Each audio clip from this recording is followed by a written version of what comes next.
Coaching in 2025 isn't going to get any easier. In fact, it's only going to get harder. And today we're going to break down the things you need to be doing to move those friends, followers, and acquaintances to knowing exactly what you do, to knowing exactly who you are, and knowing exactly how you can help them.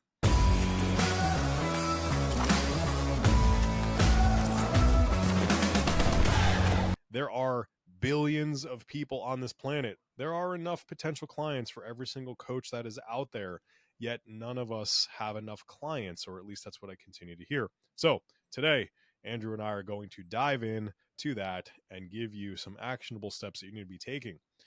Andrew, how are you today, dude? Cold. It's cold. You're in Atlanta. It's probably like 63 degrees and you're sitting there cold. It's not Florida, sir. No, there's the polar vortex has arrived. I'm pretty sure it's actually cold in Florida as well. So listen, bro, I'm wearing shorts because I'm not equipped for the winter. And I was wearing a hoodie and my riding jacket last night when I had to take Mickey out. And so now today I am bundled in a fur of a whale that I skinned myself. There you go. To survive. Somebody from Atlanta who went to Arizona and then back into Atlanta. And oh man, yeah, just I miss Arizona. 115, 120 all day. This shit under 40s they make for the you birds. soft. I'm just saying that right now. They make you soft. Bro, get out of here, man. Doing those hikes at 3 p.m. in Arizona is the best experience. But you put me in the frigid temperature. I've had hypothermia before. That is not fun for me. But you guys must have gotten a light dusting. You know, we were thankfully just enough north that we got maybe like an eighth to a quarter of an inch total. And it's windy enough that it blew literally all the snow away that I didn't even have to worry about taking a shovel, a broom, or a snowblower out. So we're good. We're good. But all right. Well, that's pretty good. Yeah, solid start to the new year. All right. Well, the marketing awareness continuum, like this is really the basis on what we're going to talk about today. And this is like, let's be clear, this isn't necessarily new. You and I have had a couple conversations around this, and it's a couple of stages that you pull people through to go from unaware to most aware about what's going on. It comes down to this whole, you have an audience, whether it be in a gym, whether it be on Instagram, whether it be on TikTok, LinkedIn, wherever it might be. There's an audience of people that know you exist to some extent. Attention, right? So we are an acquaintance with them, however that might be. It might be a follow, friend, etc. And these people just know you exist as a human. They have no idea how you can help them and how much you can potentially care about them. You know, Andrew, you always refer that people don't care how much you know until they know how much you care, right? That's what you say. So it's hard to relay that if they just have no clue what problems you could even solve for them in their life. And when we typically feel like weird issues around the idea of marketing and sales as coaches, guess what? You come across as really, really awkward when it's like, oh, hey, Andrew, I'm a coach and I can help you do the thing you're doing better, because you probably also don't even know what they care about. But those 5 stages are moving from unaware. They just have no idea. Maybe that they have a problem, that you offer a service, that you could solve their problem. They just have literally no clue what kind of the thing is. And that's a great spot for somebody to be in, but also a dangerous spot, because the thing they're going to start to latch onto, or they're going to become aware of, like the problem awareness. So stage 2 is problem awareness, is ultimately what somebody tells them. The key becomes, are you the person who's going to tell them the thing? And you can't walk up to somebody and be like, hey, you need to lose weight, if you don't have a relationship, right? Like that's not going to highlight or go well for you. But we eventually get in the problem aware. We'll talk you through some of those steps, and eventually they become solution aware. Oh, I want to get stronger. What's the solution? There's this epic programming that I can go and purchase that will walk me through the stages to getting stronger. And then I'll be able to do XYZ bench press, squat, thing, lift heavier, etc. So I've now moved them from completely unaware to solution aware. But if you are not in front of them, now you're leaving them to their own devices to go find the solution of their choosing. and you want to control them to come down the path of, hey, I have this solution for you. So now it's about creating product awareness. Stage 4 is product aware. You want them to understand what your product is. I can go down and not only is a solution this lifting program, but it's actually this periodization scheme that has been built, and it's this whole metabolic recovery and enhancement system that allows me to go and do what I want to do while making sure that I don't sacrifice a bunch of other things along the way. Because let's face it, people, in order to get stronger, you got to lose something. In order to lose weight, you got to lose something. It's just what happens. But if we can control those things, that's how we can best serve our body. And then last stage 5, is going to become most aware. They know who you are, what you do, how you can help them. They relate to the problem that they have. And we want to move them choreographed, so to speak, through those 5 stages as we can. But we want to be in control. So, Andrew, you and I both have had time in gyms in person, but we've also obviously coached plenty of online things and done online things where we're looking to move people through these phases from an in person, in the gym, in the brick and mortar, in lifetime. Like, how have you historically gone through, let me move somebody through these phases? First, let me meet this guy, let me create this friendship, and then how does it eventually lead to the point in time where it's like, hey, I can help you, would you like me to help you? Yes, of course. Mm-hmm. I mean, I think that this has utility in everything because you're always at the end of the day trying to convince someone of something, whether that's, and it kind of comes down to a value proposition, right? Like we always hear people when it comes to marketing or sales or product or service is that you have to create value for people to want to engage with you.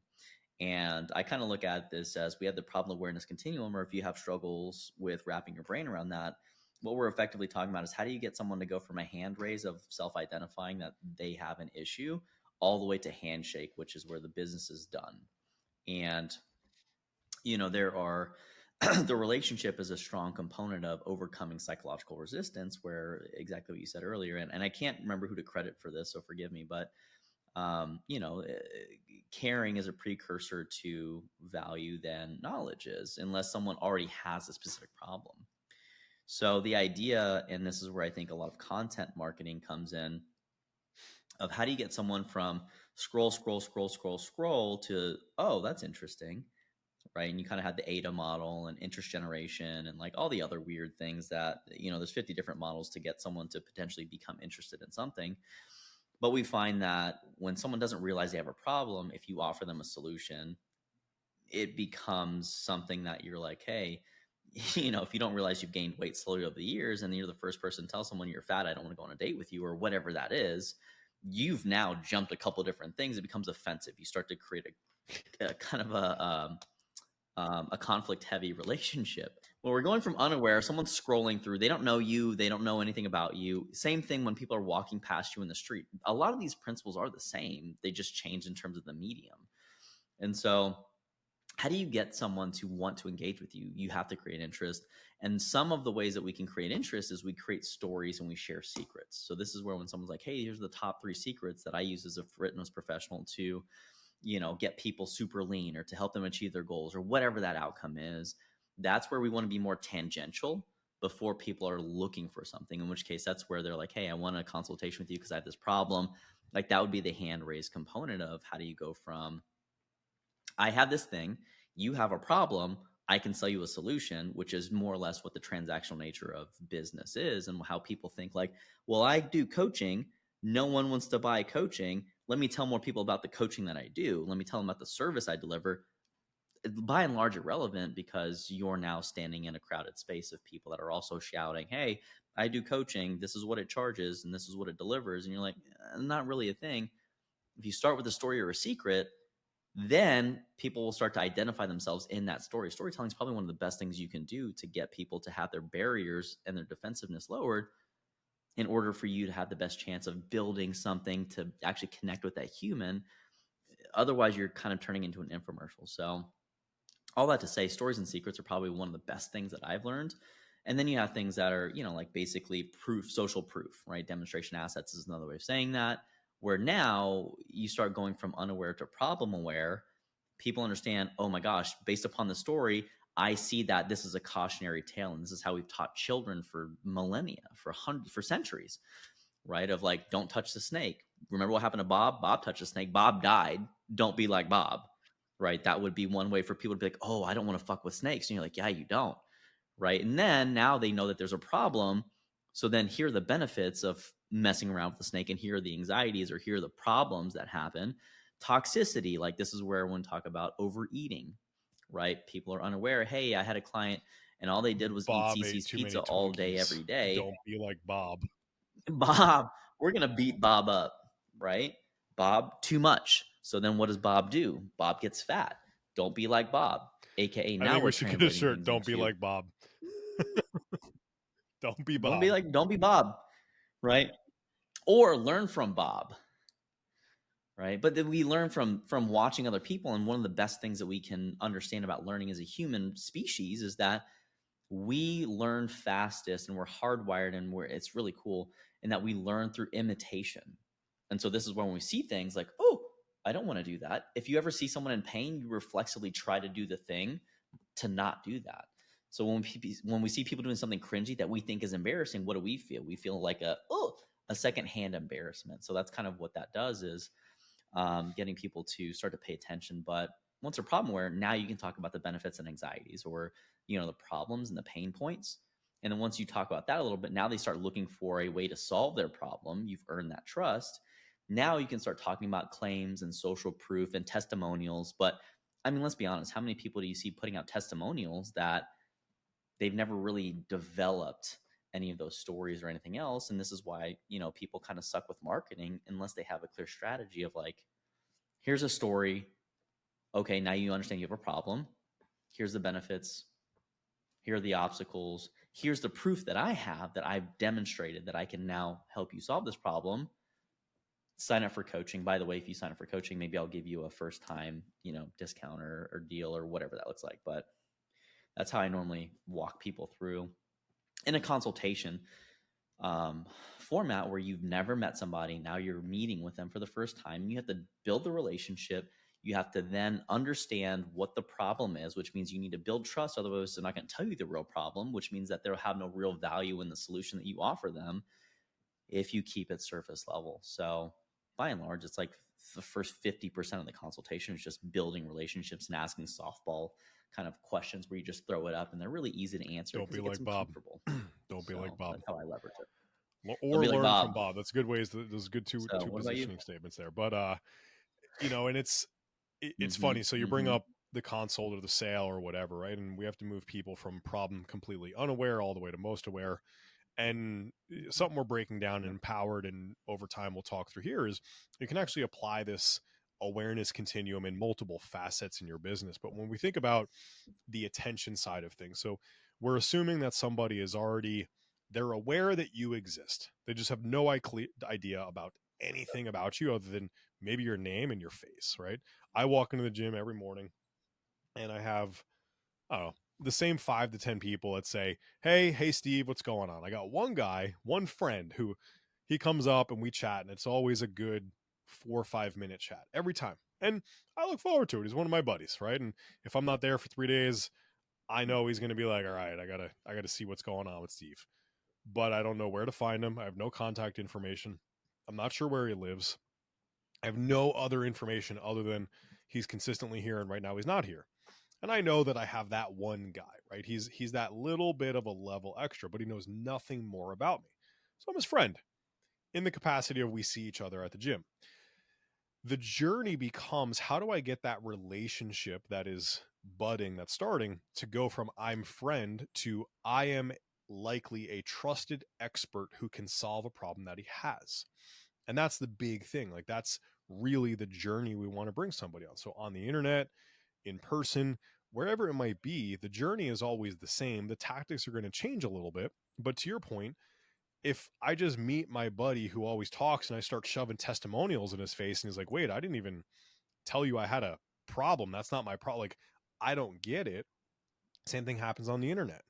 If all you do is shove out testimonials every single time and you don't bring out some of these stories, some of these other things you do, a little bit about me, here's what I do, here's me as a human generally, it potentially risks losing context. Now, on the internet, you have less control over somebody's journey. You don't know that they're going to see your Instagram Mm-hmm. posts every single day in a row continuously. So you have to think about, how do I appropriately repeat some of these things, and how do I appropriately weave them in and out to make sure I'm touching, kind of getting those pieces in there continuously, so I can move people through that go from friend to trusted expert thing, right? And it's even some of the dumb stuff like, Mm-hmm. hey, I'm at the gym and I'm going to take a gym selfie and I'm going to post it. Cool. Sometimes you're taking the selfie because you're working out and you're showing the world that you work out. Awesome. Do those things. You're relatable to that person if you're doing the thing that they want to do. Other times you should probably throw some captions on there talking around the top 3 things that you do to create said outcome that you've created for yourself, and how you found it to make your life way easier, goal more attainable, whatever the thing might be. And now people read that and start to go, oh, this person helps achieve this thing, and they also work out. And maybe I've seen them at the gym as well, and I see them transforming, or themselves, or they talk to people and they transform. They can start to connect those dots together, and you start to move them through that journey that you desire.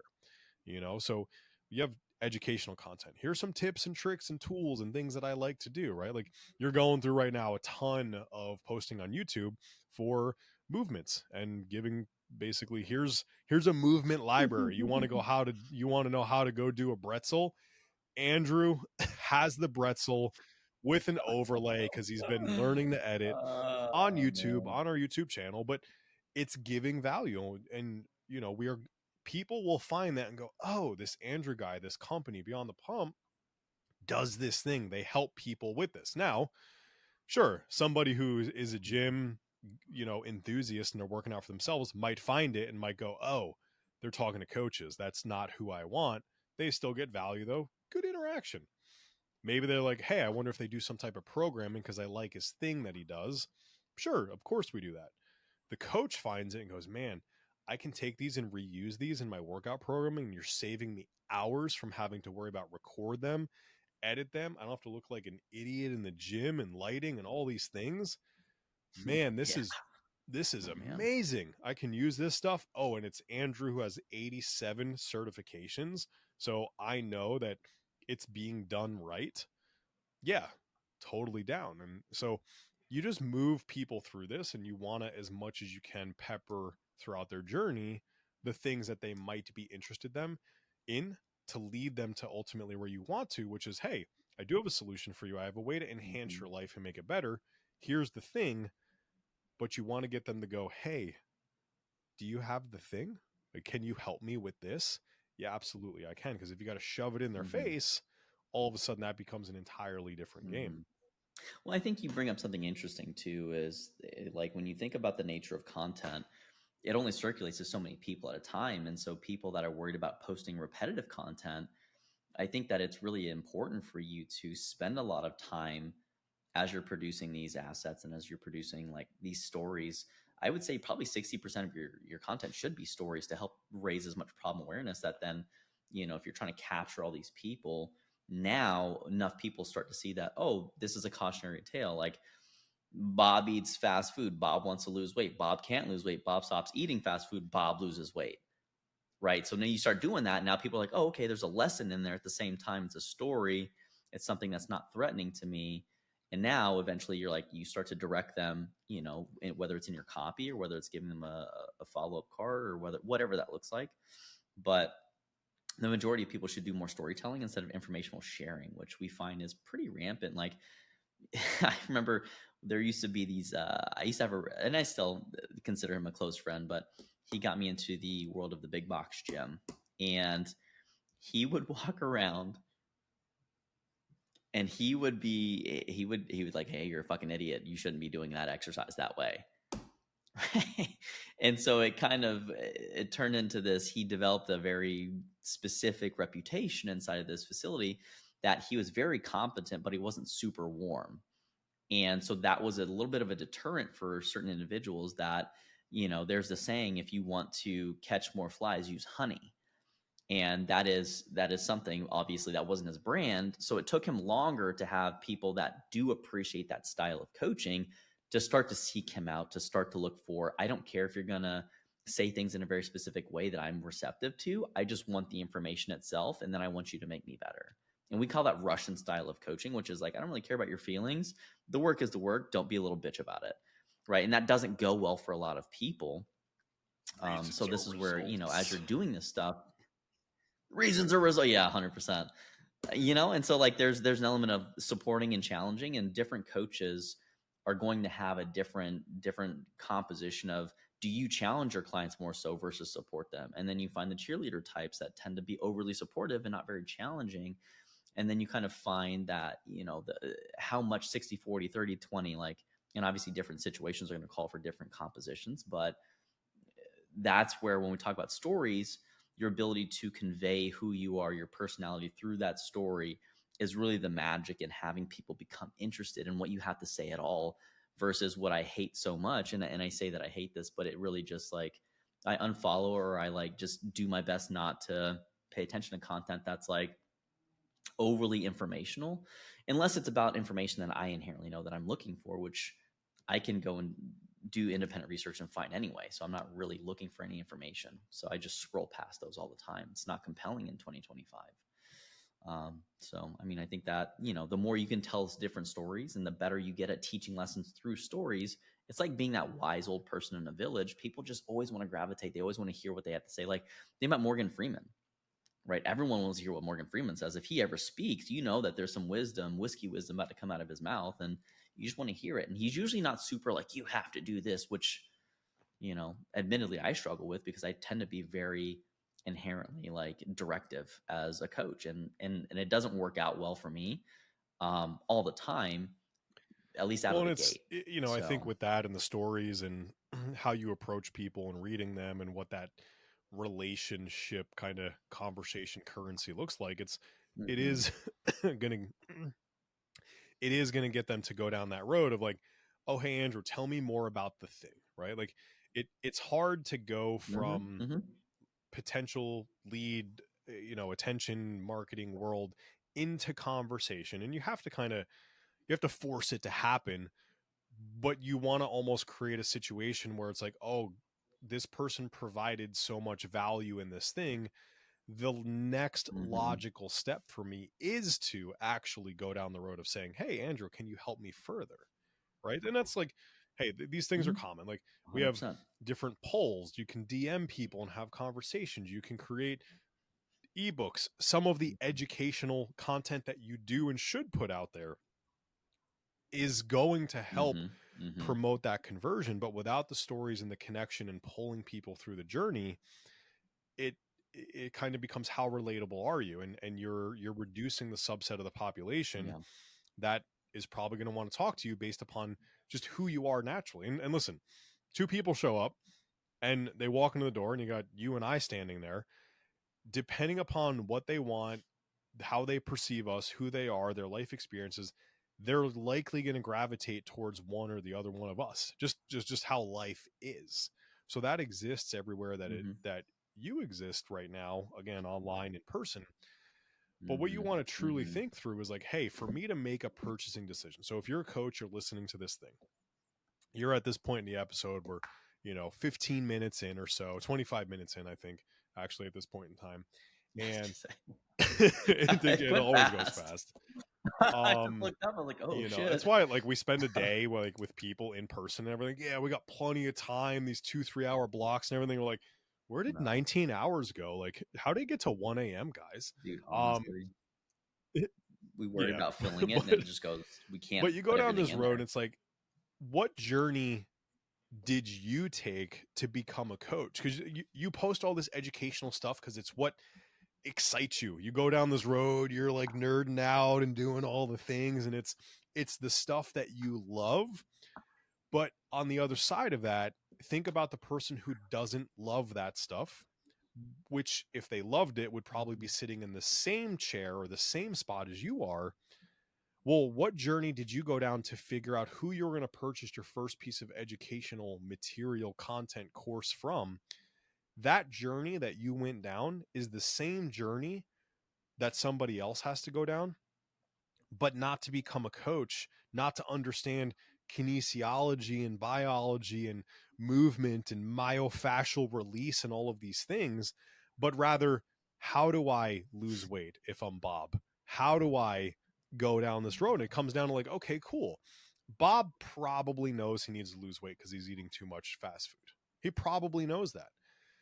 But you have to have the conversation with Bob or pull him through the journey to actually identify that Bob is really bad at planning out his week, making time to be able to have some food, or figuring out some quick food options that are healthy. Because while Bob is busy at work grinding to go pay all of his bills and everything else in between and try to retire on time, he's just stopping at a fast food place because it's quick and easy, not because what he truly wants or desires. Mm-hmm. And he knows it's the problem, but he doesn't know how to solve the underlying problem, which is managing a schedule and finding things that are quick and easy. So just because Bob goes and eats fast food all the time Mm-hmm. doesn't mean Bob likes fast food. It might mean Bob doesn't know something else. So as a coach, going up there and saying all day long, you shouldn't eat fast food.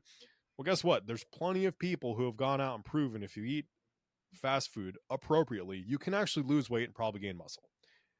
It just comes down to the fact that fast food is so easy to consume so much calories so quickly, so like crammed in there with extra carbs and fats loaded in and not as much protein as you need, and somebody doesn't know that, and you need to solve that problem for Bob. Like that, and maybe that's not Bob's problem, but this is just the example of how you need to connect to them, tell the appropriate stories, and solve the right problems, which isn't usually the obvious thing, in order to get that person to go, oh Mm-hmm. man, that's my issue. The guide on how to easily plan your week and hit your macros every single day, or like, fuck your macros, hit 200 grams of protein continuously without trying. Like that singular piece of content might be the thing that goes, that's actually what I needed, because now I know it's easier for me to hit my goals than ever before. Let me reach out to this person and see what Mm-hmm. other stuff they have. Right. So that's Yeah. those are the things that Yeah. you want to deliver on, and you want to think about, like the content, the stories, the educational components is about the micro problem that exists. If you've gone through our blueprint, we talk about this. We talk about the idea of we talk about the idea of building somebody's journal entry so you actually understand the things that they're facing, not the thing that seems obvious on the surface, right? Don't judge a book by its cover here. You want to know what they're truly trying to figure out and solve so you can be the one to help them solve it. So, and stories are key. Stories are key for that. Mhm. Yeah, I mean, if you tie this into the bigger behavior change, because at the end of the day, you're soliciting someone to change something, whether that's an exchange of resources, like you think this thing will give you access to a different set of strategies, tactics, behaviors, things you have to actually do to change your situation. Um, all that stuff falls into the behavior change kind of model of, and we used to talk about the trans theoretical model of behavior change, TTM, talk about in our psychology workshop, of course, but basically you're taking people that are pre-contemplative, meaning they're not even thinking about trying to solve a problem. So if you start trying to like, hey, let's problem solve, let's help you, like they don't care. All right. But then you get from pre-contemplative to contemplative. This is where something usually happens to get people to start to want to pay attention. And this fits in very well with the problem awareness continuum, which walks you through the first couple stages of the behavior change continuum, right? Where you're not thinking about the problem. Now you're starting to think about the problem. Traditionally, this is where if you go into a doctor appointment for an annual checkup and they say, hey, let's check this lump. You got a lump. Like now all of a sudden you're starting to think, you're starting to contemplate, I have a problem, right? So you're like, oh my gosh, like what do I start to do about the problem? So you move from contemplative or thinking about the problem to planning, like, okay, what are my options? What are my solutions? And that's where you kind of walk through from unaware, pre-contemplative, right? Problem aware, which is contemplative, and solution aware, which also still in the contemplative phase. And now when you start actually planning, that's where you go from solution awareness to product awareness. And we're still in the first three stages of behavior change. So not thinking about it, starting to plan for it. And then once you plan for it, now you start to take action. And so that's where the product aware and the most aware, like, okay, have this weird lump. What am I going to do? Am I going to do chemo? Am I going to do this? Am I going to do, what are my nutritional interventions? Which by the way, like oncology nutrition is probably one of the trickiest things that I've ever found Just don't to eat deal sugar with. because But that shit's like, bad for you. because you have Yeah, yeah, sugarcoat. No, um, stop the misinformation. Zuckerberg's coming out on that one. But so we're walking people through this stuff, and if you offer people the wrong information at the wrong time, which is not really, there's no such thing as wrong information, it's just poor timing, right? And so you wouldn't tell a joke necessarily immediately as someone's getting their body buried, as it's getting lowered into the little thing in a funeral. Like that might not be the best time for you to tell a joke. So, it usually comes down to timing, and what you're looking at is walking people from, I don't have a problem. I don't have a problem. What am I going to do about the problem? Okay, let me get after doing the execution stuff, right? And then let me go into relapse or maintenance, because people usually fall off the wagon. So what do you do to get them back on? And then how do you get them to continue to do the thing eventually, and then terminate, which is where now they're good. That's usually where it's a strong enough habit. Like, you don't need to tell an adult to brush their teeth, right? Because they've been doing it for so long, they no longer takes conscious effort for them. So as a coach, the problem awareness continuum helps people walk through the first couple stages there.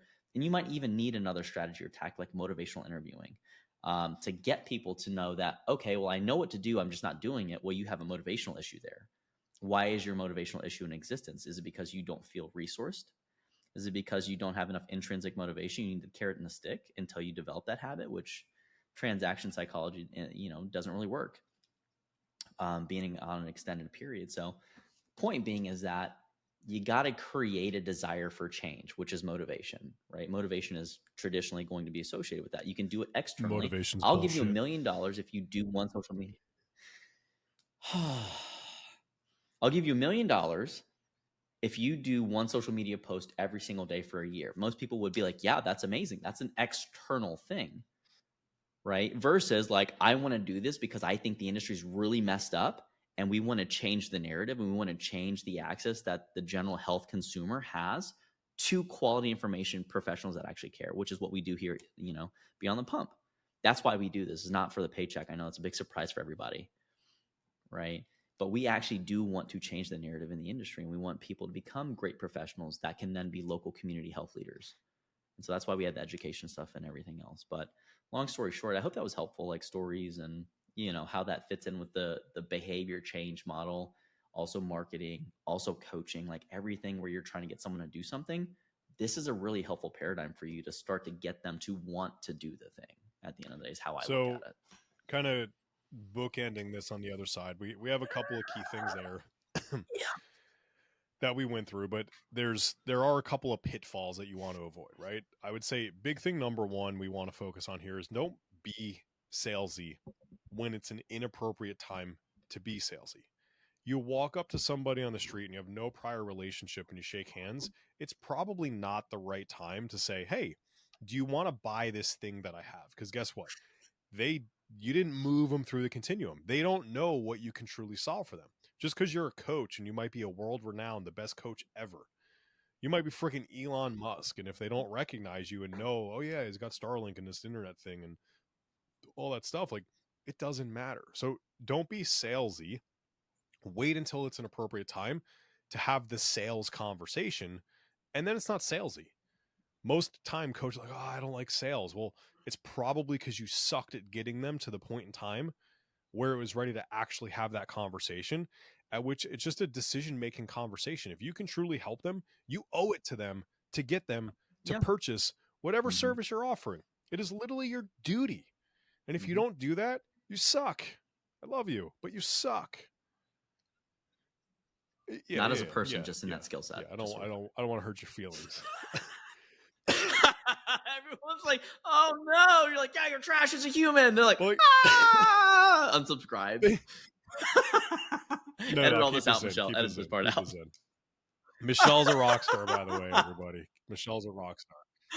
Oh man, yeah, we But would fall like apart thing without number her. two here is inconsistent messaging. And what I mean by that is if all of a sudden you show up on day one and like you built out this path and you're going to bring people through this continuum and you have step 1, 2, 3, 4, 5, well, you shouldn't randomly shove in there step 27 that didn't actually make sense or help people move through the journey. Now, what I mean by that very tactically is don't all of a sudden go down the road when you're in the middle about talking around weight loss coaching and go down this road of you coach bodybuilders for peak physique and IFBB pros at shows. Because it's probably not going to overly land well with the people who are currently looking at what you have going on. Finish the weight loss conversations. And if you do coach IFBB pros and go down that road, have a whole conversation and storyline around that. Make sure it's just consistent and you're driving people from point A to where you want them to go, and it makes sense. Don't not make sense, because if you were watching, you'd be like, wait, huh? You cause confusion, and now all of a sudden somebody's less likely to take action or reach out to you and say, hey, can you help me? Thing number Mm-hmm. 3, and this Mm-hmm. one's always a fun one. I'm gonna say it like on the marketing hook side of thing is, don't neglect to build your funnel. Here's what I mean by that though. It's not about the actual technological funnel building like a landing page or a website. Now, maybe it is that. Maybe you're at a point in time in your business where you should have those things. But the reality is, a funnel is applicable wherever you want it to be. Your top of funnel, your audience, all those pieces, is you're trying to get new people into your world to at least know that you exist as a human. Like we said, they're completely unaware. Phase 1. Phase 5, where they become completely aware, most aware, you've moved them through a 5-stage funnel as we've described it today. You don't want stage 1 to go directly to 5 without stage 2, 3, and 4 in there. You can't control every step 100% in today's world with technology and social media. We know that. But just because we can't control it doesn't mean you don't do it. Likely in today's economy, people are going to go, if they see something interesting somewhere, they have a conversation with you in person, they like your content you posted, they're going to click and try to learn a little bit more before they make the ask. So make sure you're intelligently putting the things out there, so that way when people go start searching, they can find the information they're looking for to help them make the best decision possible for them. And lastly, like, I'm going to throw this out there, make sure you follow up with people, because traditionally coaches suck at marketing and sales because we like the craft of the actual coaching. Follow up or following through is key. And not just on a lead, which is where we use this terminology, following up most, but just follow through with posting the things that you're supposed to post. I'm a great example. I literally took an entire year just to be consistent on social media. It was my only goal, and it was terrible. But it was like training myself of, I'm okay if 2 or 3 people like this and nothing else happens. It's not about the engagement, the numbers or anything. I had to go through that process. I also wasn't consistent. I didn't tell stories perfectly. And one thing that or I would say, but one thing I made sure I did, any comment, anything, I made sure I followed up with at least a hey, thanks, engage in conversation, or like pique some curiosity there. So just make sure you're Mm-hmm. being social when it calls for it. Follow up with those conversations. Continue to pursue that relationship down the path, so to speak, that it was going, and don't just accidentally mess those things up. So those would be my quick, like, hey, don't fall into these traps, because that's going to suck for you, and like, you just don't want that work to go to waste. So any any Yeah. closing things on this one, Yeah. Andrew? I mean, number one is the thing that's jumping out to me in the social media side is that it is a new year, and if you're watching this and it's not, then the lesson still applies. Is that if you see content from people that you know, it's really helpful if you engage with it, like it, share it, comment under it. Like it goes a long way to help people that are producing content to continue to do that. So if I were to make one small ask, but outside of that, like, I think we've covered and really worked through the top of the funnel here of like, how do we get people interested? How do we start to get them into our community?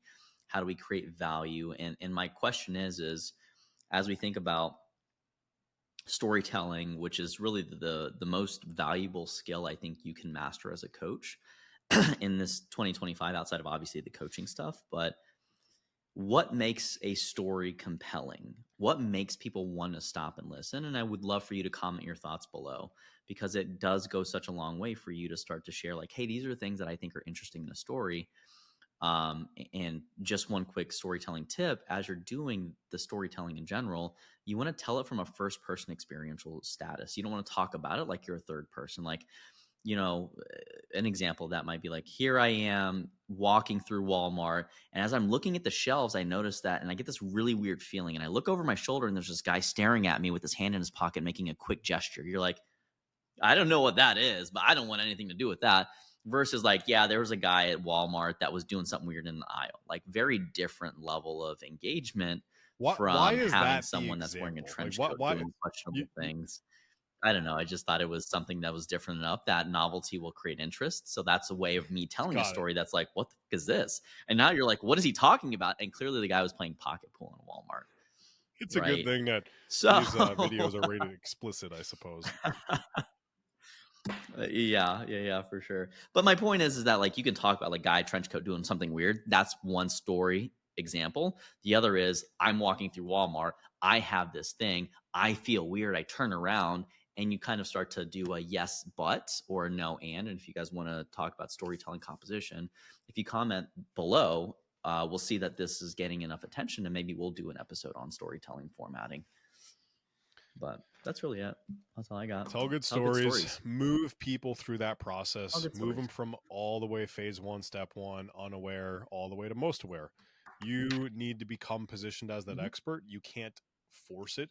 They need to see it through the stories that you tell, intertwining, weaving together.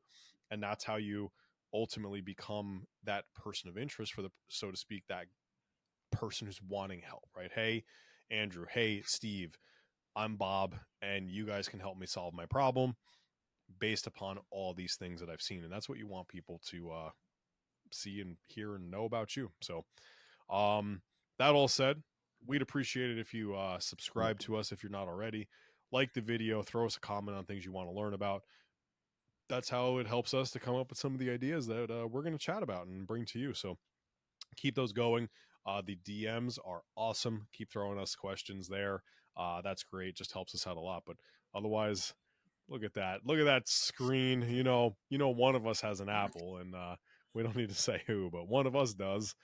So, but Nice anyways, one. subscribe, rate, review. Hope you guys have a fantastic day. Hope you love this, and hope you take something out of it. At least write it down, move people through that journey, do it intentionally, and that's where you're going to start to see the results.